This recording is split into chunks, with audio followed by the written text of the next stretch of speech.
விஜய் மேடைகள்ல எல்லாருக்கும் பேச வாய்ப்பு உண்டு. ஆனா விஜய் பேசுற மைக்ல எல்லாருக்கும் பேச வாய்ப்பு இல்ல. அது அந்த பஸ்ன்னு கிடையாது, பாண்டிச்சேரின்னு இல்ல, ஈரோடுன்னு இல்ல. நீங்க எந்த மேடைகள்ல மாநாடுகள்ல எடுத்தாலும் தொண்டர்கள் நிர்வாகிகள் பேசுறதுக்கு தனி மைக் போடியம், அது தனியா இருக்கும். விஜய் பேசுறதுக்குன்னு தனி போடியம், அது தனியா இருக்கும். இதுதான் இவங்களோட பிறப்புக்கும் எல்லாவும் இருக்கும். இப்படிதான் இருக்கும்.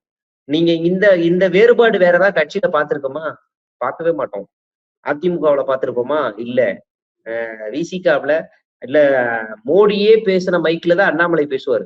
எல்லாரும் ஒரே மைக்ல பேசுவாங்க. அந்த பாகுபாடு அங்க கூட இருக்கு. இவங்கிட்ட தான் இல்ல.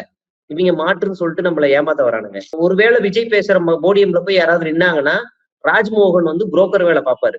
அண்ணே அந்த மைக்ல பேசாதீங்க, இந்த மைக்ல பேசுங்கன்னு கையை எடுத்து கூட்டுவாரு. இதுல எல்லாருமே அடி வாங்குவாங்க. அருண்ராஜ் அடி வாங்கி வேற மைக் எடுத்து பேசினாரு, சிடிஆர் பேசினாரு, மதியழகனா இந்த இவர் ஈரோடு மாவட்ட செயலாளர் மாத்தி போய் பேசினாரு. கடைசியா புசி ஆனந்த் போய் பேசும்போது அவர்கிட்டயும் அதே தான் கொடுத்தாரு இந்த ராஜ்மோகன். டக்குன்னு ராஜ்மோகன் என்ன பண்ணிட்டாருன்னா, திரும்புறதுக்குள்ள புசி ஆனந்த் உள்ள ஓடி போய் விஜய் பேசுற போடியம் எடுத்து பேசிட்டாரு. இப்ப போய் ராஜ்மோகன் போய் புசி ஆனந்த் பொதுச் செயலாளரை போய் ஏன்னா இதுலதான் பேசணும்னு சொல்ல முடியுமா? முடியாது. முன்னாடியே அரசியல் பண்ணியாகணும். வரதுக்குள்ள இந்த மைக்ல பேசுன்னு சிரிச்சுக்கிட்டே கொடுத்துடணும். இல்லைன்னா மாட்டிப்போம். ஆனா புசி ஆனந்த் அந்த அரசியலை புரிஞ்சுக்கிட்டு நான் தளபதி பேசுனதுல தாண்டா பேசுவேன்னு ஓடி போய் பேசிடுறாரு.